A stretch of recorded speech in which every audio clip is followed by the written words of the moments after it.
My mom's text woke me at 3 a.m. Your stepfather isn't who he says he is. Get your brother out now. I didn't hesitate. The phone screen lit up my bedroom ceiling with cold blue light, and I read the message 3 times before my brain accepted what my eyes were seeing. Mom had been on a nursing shift at the hospital since yesterday afternoon, wouldn't be home until 7 this morning, and she never texted during work unless someone was dying. The message violated every pattern of her careful, methodical communication style, which meant something had shattered her usual protocols completely. I was 19 and home from college for winter break, old enough to recognize when adults were overreacting versus when they were operating from genuine terror. This text radiated the kind of fear that came from discovering something so wrong it couldn't wait for morning explanations or careful conversations. My stepfather Greg had been part of our lives for 3 years, married to Mom for 18 months, and he'd always seemed aggressively normal in ways that made me vaguely uncomfortable without being able to articulate why. The discomfort felt petty and ungrateful considering he'd helped pay my tuition and treated my little brother Caleb with patient kindness that our biological father had never managed. I threw off my blankets and grabbed jeans from the floor, pulling them on while my mind raced through possibilities for what Mom could have discovered. Greg worked night security at a downtown office complex, supposedly making rounds and monitoring cameras from a desk job that seemed boring enough to be legitimate. Nothing about his daily routine suggested hidden criminal activity or secret double lives, but Mom wouldn't send this message unless she'd found something concrete and terrifying. I shoved my feet into sneakers without tying them and grabbed my phone charger and wallet, operating on instinct that told me we wouldn't be coming back here tonight. Caleb was 14 and slept like the dead, completely undisturbed by my frantic movement in the room across the hallway. His door was covered with band posters and gaming tournament flyers, normal teenage decoration that suddenly felt precious and fragile, like evidence of an innocence about to be destroyed. I eased his door open and found him buried under his comforter with headphones still in his ears, his phone screen casting a faint glow across his face where he'd fallen asleep watching videos. Waking Caleb quietly was nearly impossible under normal circumstances, but waking him with urgency while keeping him silent would require strategy I wasn't sure I possessed. I pulled one earbud out carefully and shook his shoulder, watching his eyes crack open with the glazed confusion of someone torn from deep sleep. Before he could speak or make noise, I put my hand over his mouth and leaned close to whisper directly into his ear. Mom sent an emergency message about Greg. We need to leave the house right now without him knowing. I'll explain everything once we're safe, but you have to trust me and stay completely silent. Caleb's eyes went wide with sudden alertness, the kind of instant wakefulness that fear produces, and he nodded against my palm. I released his mouth and handed him clothes from his closet, jeans and a hoodie that he pulled on over his sleep shirt with shaking hands. His phone had at least 70% battery, and I made him pocket it along with his earbuds, knowing we might need every resource available once we figured out where we were actually going. Greg's bedroom was downstairs at the end of the hallway near the back door, positioned so he could hear anyone coming or going, which I'd previously attributed to his security guard instincts rather than anything sinister. But now that detail took on new meaning, suggested someone who monitored the household with professional vigilance rather than normal parental awareness. The house was a split level built in the 80s, with bedrooms upstairs and living spaces on the main floor, which meant getting Caleb out required navigating stairs that creaked on every third step. My window faced the street with a drop onto concrete sidewalk that would definitely injure one or both of us, but Caleb's window looked out onto the back deck with a much shorter fall to grass. I pointed at his window and he nodded understanding, moving to open it with agonizing slowness while I stuffed his laptop and phone charger into my backpack alongside my own electronics. The window screen popped free with a soft click that sounded explosively loud in the silent house, and we both froze, listening for movement from downstairs that would indicate Greg had heard and was coming to investigate. Nothing stirred for 10 seconds that felt like 10 minutes, and I gestured for Caleb to climb through first. He hesitated at the window ledge, looking down at the 8-foot drop to the deck below with visible reluctance. I gripped his wrists and lowered him as far as my arms would reach before letting go, and he landed with a thump that made me wince despite the relative softness of the wooden planks. I followed immediately, dropping and rolling to absorb impact, my shoulder connecting hard with the deck railing but holding my weight when I stood. Caleb was already moving toward the stairs that led down to the backyard, and I grabbed his arm to stop him, pointing instead toward the fence that separated our property from the neighbor's house. Climbing the fence would be quieter than descending the deck stairs, which were metal and would ring with every footstep. We scaled the 6-foot privacy fence together, Caleb boosting me first before I reached down to help pull him up and over. We dropped into the neighbor's yard and ran through their garden beds, crushing flowers that would probably get us yelled at under normal circumstances, but right now, normal circumstances were burning down behind us. We emerged onto a side street 3 blocks from our house, both of us breathing hard and looking back constantly to see if Greg had followed. No lights came on in our house. No figure appeared in the windows or doorway, which either meant he was still asleep or he was awake and choosing not to pursue us for reasons I couldn't begin to guess. I pulled out my phone to call Mom directly, needing more information than 3 sentences could provide, but her phone went straight to voicemail with the automated message saying she was unavailable. Hospital policy required nurses to silence their phones during shifts, which meant she'd sent that text during a break and had probably already returned to patient care where she couldn't answer personal calls. I tried texting instead, telling her we'd gotten out safely and asking where we should go, but the message showed as delivered without being read. Caleb was pulling on my jacket sleeve and demanding explanations I didn't have, his voice rising toward panic in a way that would definitely attract attention from anyone still awake at 3 a.m. I showed him Mom's original text and watched his face go through confusion, disbelief, and finally fear as the implications registered. What does she mean he's not who he says he is? What did she find out? His questions were the same ones spinning through my head, but I had no answers that wouldn't be speculation and guesswork. All I knew was that Mom had discovered something serious enough to warrant evacuation in the middle of the night, and her phrasing suggested Greg represented immediate danger rather than just disappointing revelations about his past. We were standing on a residential street at 3 a.m. with nowhere to go and no way to contact the one person who'd warned us to run. My phone buzzed with a new text, this time from Greg's number. "Where are you kids? I checked on you both and your rooms are empty. Bed's cold. Where did you go?" The message's tone felt wrong, too casual for discovering 2 teenagers missing in the middle of the night, like he was fishing for information rather than expressing genuine concern. A parent who woke to find children genuinely missing would call 911 immediately, would be frantic and terrified, wouldn't send casual text messages asking about locations. Another text from Greg appeared before I could decide whether to respond. "Your mom put some crazy ideas in your heads, didn't she? Whatever she said, she's having a breakdown. Work stress. She's been paranoid for weeks. Come home and we'll talk about getting her some help." The gaslighting was so textbook it would have been funny under different circumstances, trying to preemptively discredit Mom's warning by suggesting mental illness. But the attempt confirmed that Greg knew exactly why we'd run, which meant he'd either intercepted Mom's message somehow, or had been expecting this possibility, and had prepared responses in advance. Neither option suggested innocent misunderstanding. I kept thinking about how Greg always knew our schedules with uncanny accuracy, always seemed to be aware of where we were and what we were doing even when we hadn't told him directly. Behaviors I'd attributed to attentive parenting now looked like surveillance by someone with professional training in monitoring targets. Caleb grabbed my phone to read Greg's messages, and his face went pale even in the dim streetlight. "He's gaslighting Mom? That means she's right about whatever she found. We need to get somewhere safe before he figures out where we are." The nearest 24-hour location was a diner 4 blocks east, the kind of place that attracted third-shift workers and insomniacs rather than criminal activity. We walked quickly without running, trying to look purposeful rather than fugitive, constantly checking behind us for signs of Greg's truck. My phone kept buzzing with messages from Greg, each one escalating in tone from concerned to frustrated to angry. The progression felt calculated rather than organic, like he was running through a script designed to provoke specific responses. One message claimed he was calling the police to report us as runaways. Another said Mom had already been sedated at the hospital after a psychiatric episode and couldn't help us. The lies were getting more elaborate and desperate, which suggested our continued absence was disrupting whatever plans he'd made for tonight. The diner appeared ahead with fluorescent lights bleeding onto empty parking lot pavement, and we practically ran the final block to reach the safety of public witnesses and security cameras. Inside smelled like coffee and industrial cleaner, mostly empty except for a waitress refilling salt shakers and 2 construction workers in a back booth. We slid into a corner table with clear views of both exits and the parking lot, and I finally tried calling Mom again with the same voicemail result. Caleb was scrolling through his phone with increasing agitation, and when I asked what he was looking for, he showed me a news article from 8 months ago. Man arrested for identity theft and fraud, charged with assuming multiple false identities over 15-year period. The mugshot showed someone who looked similar to Greg but younger and thinner. Same general bone structure but different hair and no glasses. The name in the article was David Hutchins, arrested in Nevada after investigators discovered he'd been living under a dead man's social security number while running financial scams targeting divorced women with children.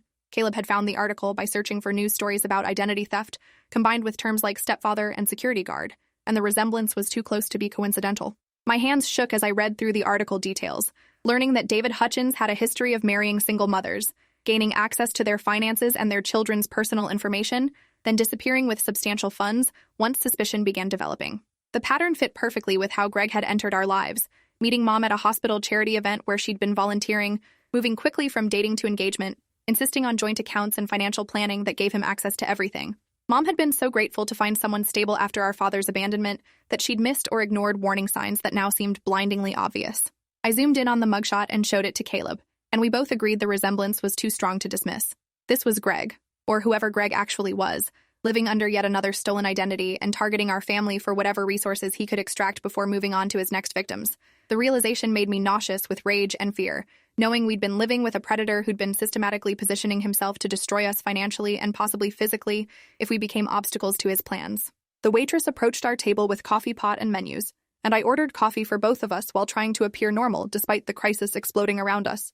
She gave us a concerned look that suggested 2 teenagers alone at 3 a.m. registered as concerning, but she didn't ask questions, just poured coffee and left the menus before returning to her salt shaker project. I called the hospital's main line and asked for the emergency department where Mom worked, but the nurse who answered said she couldn't confirm or deny employee presence per privacy policy and wouldn't transfer calls to staff currently with patients.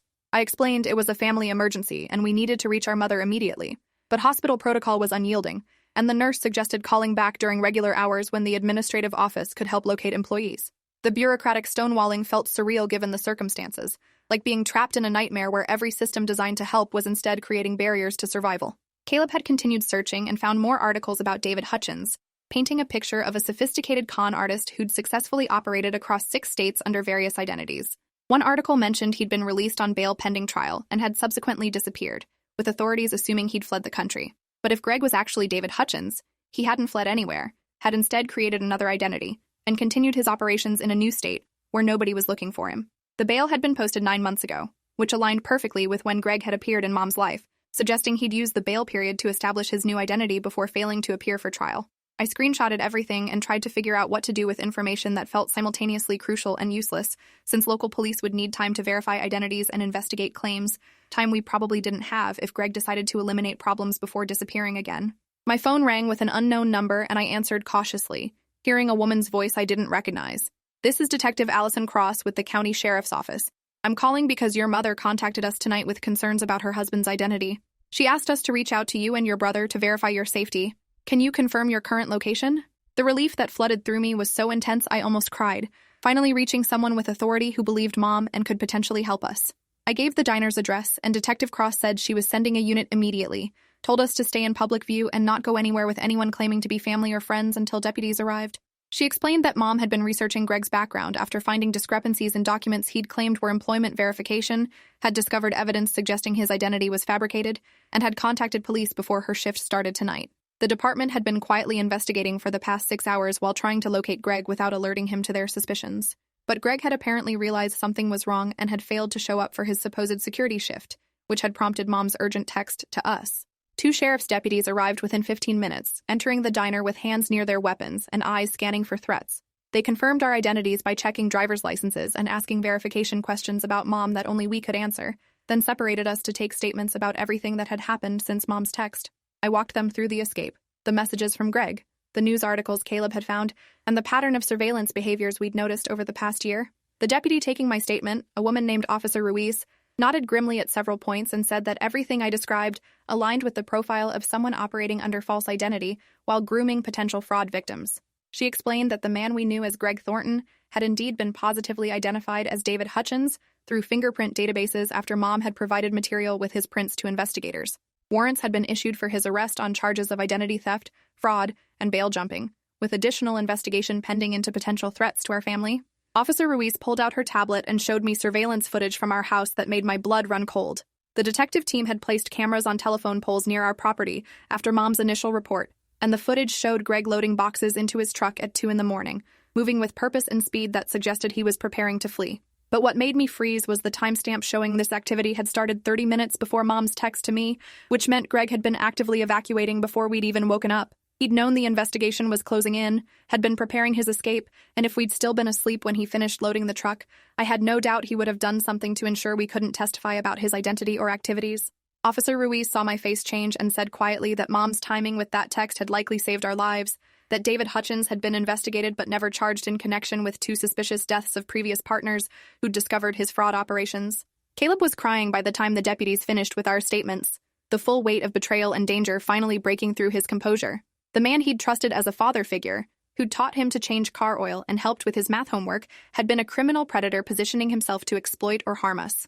Officer Ruiz let him cry without rushing him, just sat quietly and offered tissues while explaining that reactions like this were completely normal when someone discovered a loved one wasn't who they claimed to be. She said they'd arranged for us to stay with Mom's sister in the next county until the situation was resolved, that Mom would be escorted home from the hospital by investigators who needed to secure evidence from the house, and that we absolutely should not return home until Greg had been located and arrested. The casual way she mentioned arresting him, like it was inevitable rather than hopeful, made me realize they had resources and jurisdiction I hadn't fully understood. that this wasn't just local police but multi-state task forces that had been tracking David Hutchins since his bail disappearance. Before we left the diner, Officer Ruiz received a call on her radio that made her expression go hard and serious. She stepped away to respond, and when she returned, she informed us that Greg's truck had been spotted heading south on the interstate, and Highway Patrol was coordinating a pursuit with assistance from multiple agencies. The situation was escalating faster than I'd anticipated, moving from investigation to active manhunt in real time. We rode in the back of a patrol car listening to radio chatter about Greg's location, hearing updates about roadblocks being established and helicopter support being deployed. The professional efficiency was both reassuring and terrifying, confirming that the threat Greg posed was serious enough to warrant this level of response. Caleb gripped my hand tightly while we listened, both of us processing that the man who'd been making us breakfast yesterday morning was now fleeing from police while potentially armed and definitely desperate. The pursuit ended 20 miles south when Greg attempted to exit the interstate and lost control on the off-ramp, his truck sliding sideways into a guardrail hard enough to deploy airbags and disable the vehicle. Radio chatter described officers approaching with weapons drawn, ordering the driver to show his hands and exit the vehicle slowly. There was a tense silence lasting almost a minute before the report came through that the suspect was in custody without shots fired, being transported to county jail pending federal charges. Officer Ruiz turned to look at us through the partition and said simply that it was over, Greg was arrested, and we were safe. The relief should have been immediate and complete, but instead I felt numb and hollowed out, like some essential part of my ability to trust reality had been permanently damaged by this experience. We arrived at Aunt Melissa's house just as sunrise started lighting the eastern sky with orange and purple streaks that felt inappropriate given the nightmare we'd just survived. Aunt Melissa met us at the door in her bathrobe with tears streaming down her face, pulling both of us into a hug that lasted long enough for me to start crying too. She'd been on the phone with Mom for the past hour getting updates and piecing together the full story, and she kept apologizing like she should have somehow known Greg was dangerous, should have seen warning signs that would have protected us. But predators like David Hutchins succeeded because they were good at mimicry, good at performing normalcy so convincingly that even trained professionals sometimes missed the deception. Mom arrived 2 hours later with 2 detectives, looking exhausted and furious and relieved all at once. She grabbed both of us and just held on, not speaking, just confirming through touch that we were solid and real and safe. The full story emerged over coffee and bagels that nobody really ate, just pushed around plates while Mom explained what she'd discovered. Greg had asked her to co-sign a business loan 2 weeks ago, claiming he wanted to start a private security consulting firm. The loan application had required detailed financial documentation, and while gathering statements, Mom had noticed irregularities in Greg's employment records. His supposed security company had no digital footprint, no business license, no tax records that should have existed for a company he claimed had employed him for 5 years. Further investigation revealed his social security number had been issued to someone who died in a car accident 8 years ago, and his driver's license was a sophisticated forgery that would pass casual inspection but failed verification through law enforcement databases. Once Mom realized his entire identity was fabricated, she'd started looking at his behavior patterns with new eyes and recognized grooming techniques used by financial predators. The way he'd isolated her from friends who asked too many questions, the way he'd positioned himself as the family's financial advisor while slowly gaining control of accounts and assets, the way he'd been unusually interested in Caleb's and my personal information, social security numbers and birth dates and mother's maiden names, all the data someone would need to open fraudulent accounts in our names.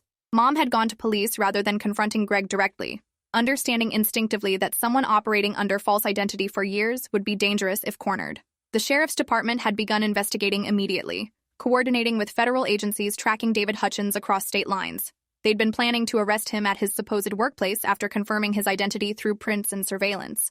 But Greg must have sensed the investigation somehow, possibly through contacts in law enforcement or security networks he'd cultivated during his criminal career. His decision to flee that night had triggered Mom's emergency text to us, knowing that if Greg realized his cover was blown, he might try to silence witnesses or take hostages to aid his escape. The detectives confirmed what Officer Ruiz had implied earlier.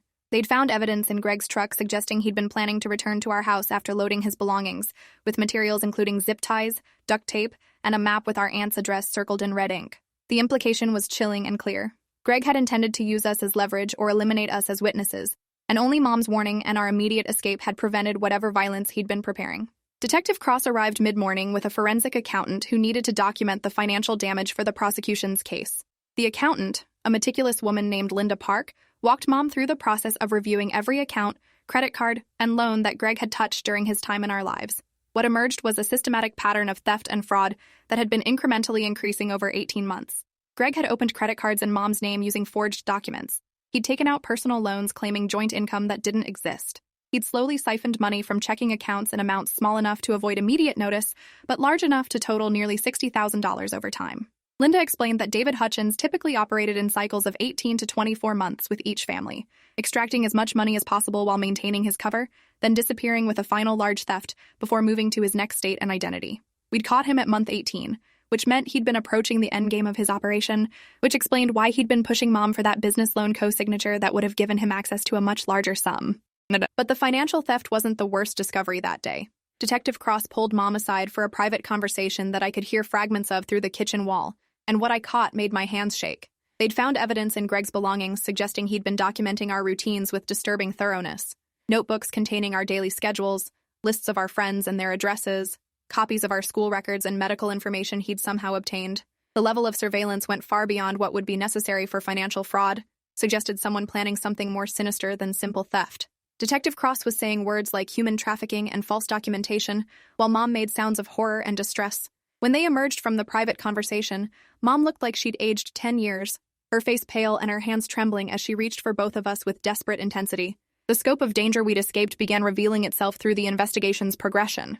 Federal agents discovered that David Hutchins hadn't been working alone, but was part of a larger network of identity thieves and fraudsters who traded information and resources across state lines. His supposed security job had been a complete fabrication, but he did have actual connections in the private security industry through his criminal network, which was how he'd obtained access to surveillance equipment and databases he'd used to research potential victims and monitor his adopted families. The FBI found evidence that Greg had been communicating with associates about Caleb and me, discussing our schedules and activities in ways that suggested he'd been evaluating us for recruitment into their criminal operation or potentially for sale to other predators who paid for access to vulnerable teenagers. The revelation made me physically sick, understanding that every kindness Greg had shown, every moment of seeming care and attention, had been calculated manipulation by someone evaluating our potential value as commodities. Mom's sister, Melissa, insisted we stay with her for at least a month while investigators secured our house, and Mom worked with victim advocates to process everything.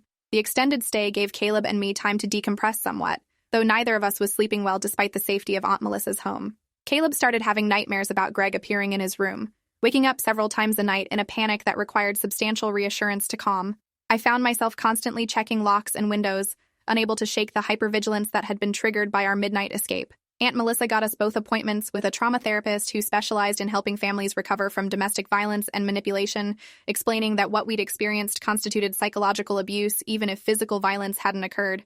The therapist, Dr. Ramirez, helped us understand that our reactions were normal responses to abnormal circumstances, that feeling paranoid and unsafe was a natural result of discovering someone we'd trusted had been systematically deceiving and endangering us. The preliminary hearing happened 3 weeks after Greg's arrest, and Mom decided we should attend to see him facing charges in person, believing it might help with our processing and recovery to witness him being held accountable. We sat in the courthouse gallery while David Hutchins, no longer allowed to use the name Greg Thornton, was arraigned on 17 federal charges including identity theft, fraud, conspiracy, and attempted kidnapping.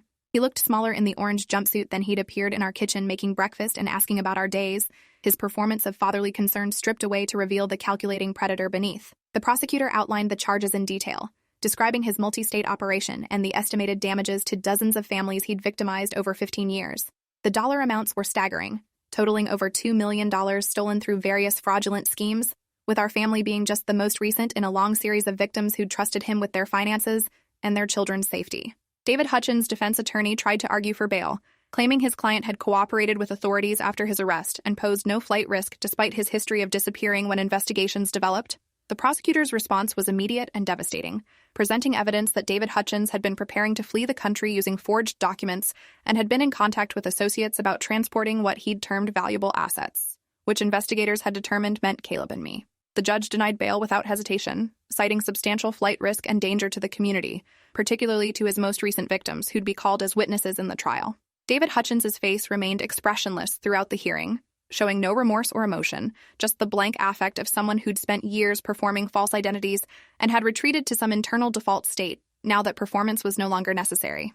As we filed out of the courthouse, I noticed a woman watching us from across the hallway, her face drawn and tired but her eyes sharp with recognition. She approached Mom hesitantly and introduced herself as Rebecca Lawrence, someone who'd been married to a man named Michael Crawford 7 years ago, who she now knew had been David Hutchins operating under yet another identity. Her story was eerily similar to ours.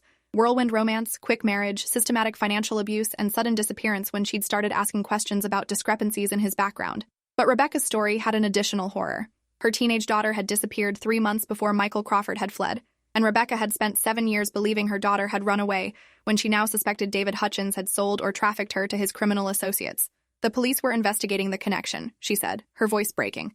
But 7 years was a long time and trails went cold. She'd come to the courthouse hoping to confront him, to demand answers about what had happened to her daughter, but security had prevented her from entering the courtroom. Mom and Rebecca exchanged contact information, and over the following weeks they became something like allies in their shared victimhood, comparing notes about David Hutchins's patterns and helping investigators build the most comprehensive case possible.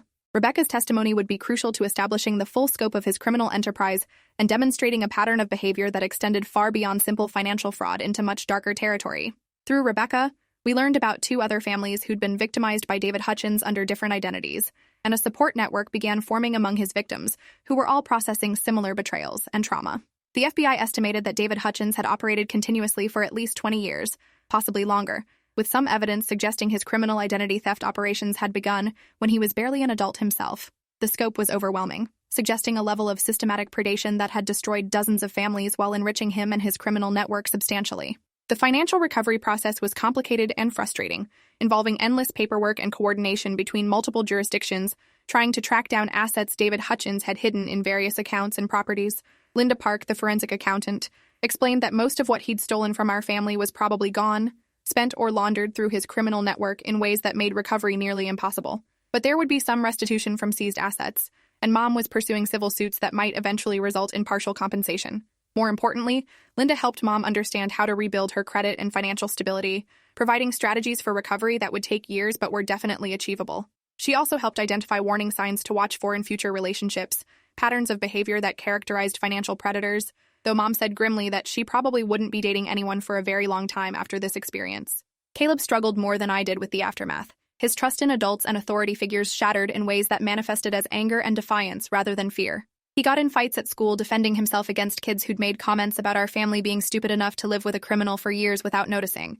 His grades dropped as concentration became nearly impossible when his brain was constantly scanning for threats and processing betrayal. Dr. Ramirez worked with him on developing coping strategies and processing his rage at Greg for destroying his sense of safety, but progress was slow and nonlinear.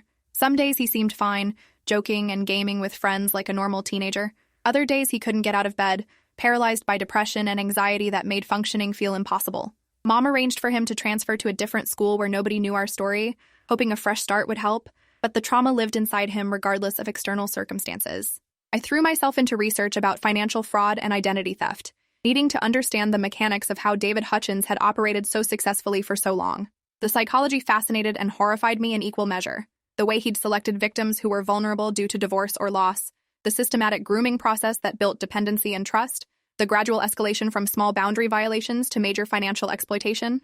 I read everything I could find about con artists and sociopaths, trying to identify the signs I'd missed, the red flags that should have triggered my suspicions earlier. But the literature made clear that even trained professionals often failed to identify sophisticated predators like David Hutchins, who'd perfected his performance over decades and understood human psychology well enough to manipulate instinctive trust responses.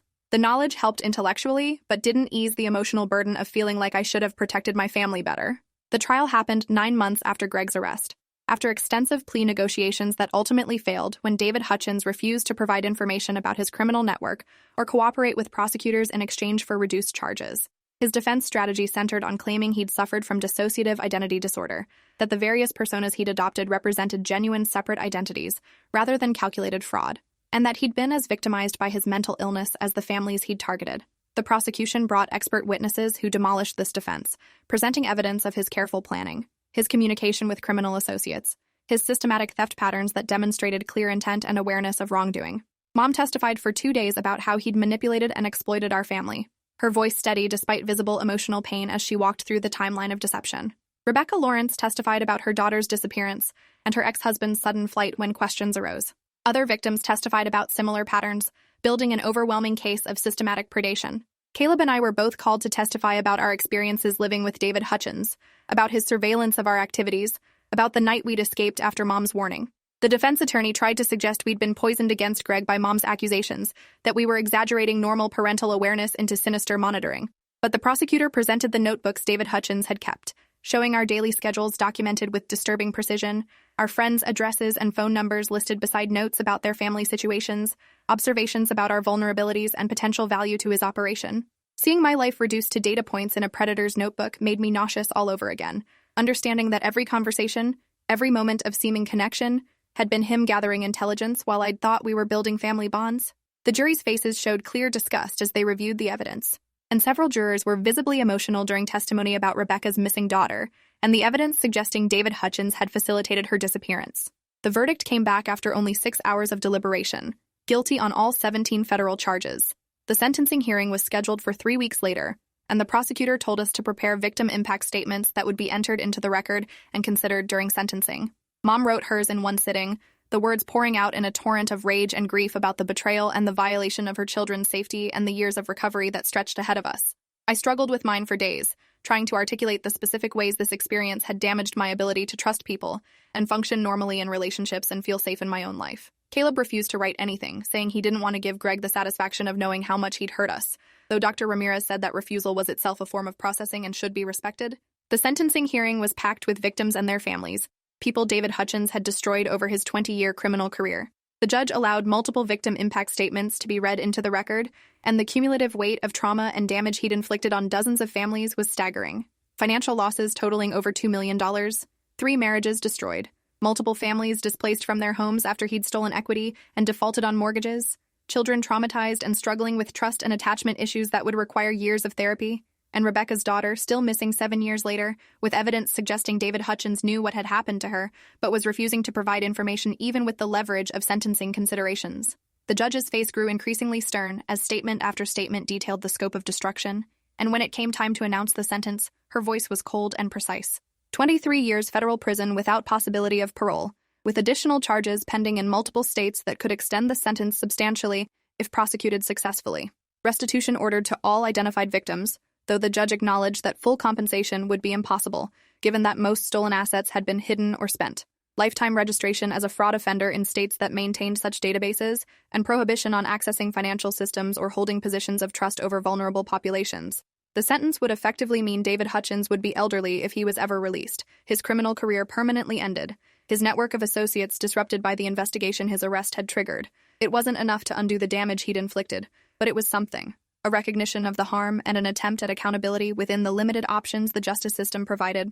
David Hutchins showed no reaction to the sentence, his face remaining blank and expressionless as it had throughout the trial. But as he was being led out of the courtroom in shackles, he turned briefly and looked directly at our family sitting in the gallery. The look wasn't apologetic or remorseful, just calculating and cold, like he was still evaluating us for some purpose only he understood. The brief eye contact made my skin crawl, confirming that he remained a predator even in defeat, that whatever capacity for empathy or connection normal people possessed had never existed in him or had been burned away through years of victimizing others. Mom gripped our hands tightly as he was led away, and I felt Caleb shaking beside me with either fear or rage or both. The man who'd taught him to ride a bike and helped with his homework had never actually existed, had just been a performance by someone playing a role while planning to exploit or harm us when it became convenient. We returned home to a house that had been thoroughly searched by investigators and cleaned by professional services Mom had hired to remove any trace of Greg's presence. His belongings had been seized as evidence or disposed of, his space in closets and drawers now empty and strange. We spent a weekend rearranging furniture and repainting rooms, trying to reclaim territory that had felt contaminated by his occupation. Caleb insisted on changing his bedroom entirely, new paint color and new bedding and new posters, erasing every detail that Greg might have observed or commented on during his time living here.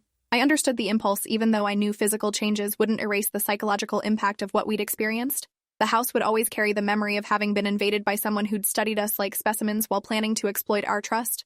Mom started dating again eventually, but with extensive background checks and verification protocols that felt paranoid until I remembered why they were necessary. She'd learned to verify everything, trust nothing at face value, require documentation and proof for claims people made about their identities and histories. The approach felt exhausting and cynical, but also necessary after what we'd survived, a recalibration of trust that acknowledged the reality that some people were skilled at deception and manipulation. She went to therapy regularly, processing not just the betrayal but also the guilt she felt for bringing Greg into our lives and exposing us to danger she hadn't recognized soon enough. Dr. Ramirez told her repeatedly that the guilt was misplaced, that David Hutchins was a professional predator who'd successfully fooled trained investigators and law enforcement for decades, but intellectual understanding didn't ease the emotional burden of feeling like she'd failed to protect her children. Caleb graduated high school 3 years after Greg's arrest and sentencing, and watching him walk across that stage felt like a victory over everything David Hutchins had tried to steal from us. He'd survived the trauma and the aftermath, had gotten his grades back up, had managed to rebuild some capacity for trust, even if it was limited and carefully guarded. He'd decided to study criminal justice in college, telling me he wanted to help catch predators like Greg before they destroyed other families, wanted to understand the systems that had allowed David Hutchins to operate successfully for so long. I was proud of him for transforming pain into purpose, though I worried about him carrying the weight of this mission into a career that would expose him to more trauma and darkness. But it was his choice and his path, and after everything we'd survived, I knew better than to try to protect him from his own decisions about how to process and integrate this experience. I changed my major to social work as originally planned, specializing in helping families recover from financial abuse and manipulation. The work was difficult and often heartbreaking, meeting people in the immediate aftermath of discovering they'd been victimized by predators similar to David Hutchins, helping them navigate the complex systems of law enforcement and financial recovery and trauma processing. But it felt meaningful, using my experience to help others avoid some of the mistakes we'd made and connecting them with resources we'd had to discover through painful trial and error. I started a support group for families victimized by identity theft and financial fraud, creating space for people to share their stories and realize they weren't alone in their experiences. Rebecca Lawrence attended regularly, still searching for information about her daughter, still hoping that someone in David Hutchins' network would eventually provide answers in exchange for sentencing considerations in their own cases. 2 years after David Hutchins' sentencing, Mom received a letter from him forwarded through his attorney. He claimed he wanted to apologize, to explain his actions and make amends for the harm he'd caused. Mom read the letter once, then burned it in the fireplace without responding, understanding that engaging with him would give him exactly what he wanted: continued access to our emotional lives, continued power to hurt us from prison. Her refusal to play his victim was the strongest act of reclamation I'd ever witnessed, choosing to deny him even the satisfaction of our anger or forgiveness. We'd survived his predation and rebuilt our lives without his participation or input, and that survival became its own form of justice beyond what any court could provide. Some wounds never fully heal, some trust never fully recovers, but we'd learned to function despite the damage, to build new relationships carefully and protect ourselves better, to recognize our resilience in having survived something designed to destroy us. The nightmares became less frequent over time. The hypervigilance gradually eased into something more manageable, and slowly we reclaimed the sense of safety that David Hutchins had stolen from us. We'd learned that monsters are real and sometimes wear familiar faces, but we'd also learned that survival is possible and recovery is real even when it's slow and incomplete. Mom kept saying we were stronger for what we'd survived, though I wasn't sure strength was the right word for the specific kind of damage and resilience we'd developed. We were different, certainly, changed by experience in ways that couldn't be undone, but we were alive and together and functioning, which was more than many of David Hutchins' victims could say, and that had to be enough. Thanks for watching till the end. Make sure to subscribe and like to not miss the next story.